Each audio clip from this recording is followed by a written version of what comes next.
राहुल गांधी वायनाडमधून राजीनामा देणार आहेत अशी माहिती समोर येते।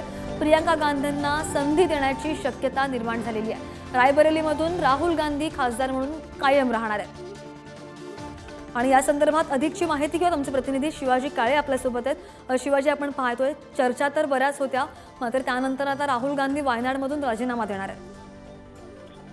राहुल गांधी या काँग्रेसची जी पारंपरिक सीट आहे उत्तर प्रदेशमधली रायबरेली ही स्वतःकडे ठेवणार आहे। रायबरेलीमधून राहुल गांधी यांचा 3,90,030 मतांनी विजय झाला होता, तर वायनाडमधून देखील 3.5 लाखाच्या आसपासच्या लीडने राहुल गांधी विजयी ठरले होते।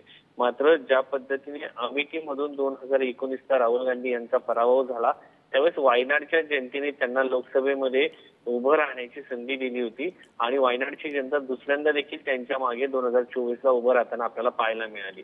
अशा परिस्थितीमध्ये वायनाडमधून राजीनामा दिल्यानंतर वायनाड बरोबरच केरळच्या जनतेच्या मनात देखील अशी प्रतिमा निर्माण होऊ शकते दक्षिणेतील लोकांच्या की गांधी या घराण्याने की एक प्रकारे वायनाडच्या जनतेचा उपयोग करून घेतला। या सगळ्या पार्श्वभूमीवरती अगोदर असं ठरलं होतं की वायनाडमधून राहुल गांधी जेव्हा राजीनामा देतील तेव्हा एक सर्वसामान्य कार्यकर्ता काँग्रेस त्या ठिकाणी उभा राहील आणि निवडून येईल। मात्र या सगळ्या पार्श्वभूमीवर चर्चा सुरू असताना वरिष्ठ पातळीवरील काही नेत्यांचं म्हणणं असं आहे की प्रियंका गांधी यांनी या ठिकाणी उभं राहावं आणि पुन्हा या ठिकाणी उभं राहिला तर लोकांचा गांधी घराण्याबद्दलचा जो विश्वास आहे तो कायम राहील। नक्कीच शिवाजी, धन्यवाद दिलेल्या सगळ्या माहितीसाठी। तर राहुल गांधी प्रियंका गांधींना संधी देण्याची शक्यता आहे आणि राहुल गांधी वायनाडमधून राजीनामा देणार आहेत।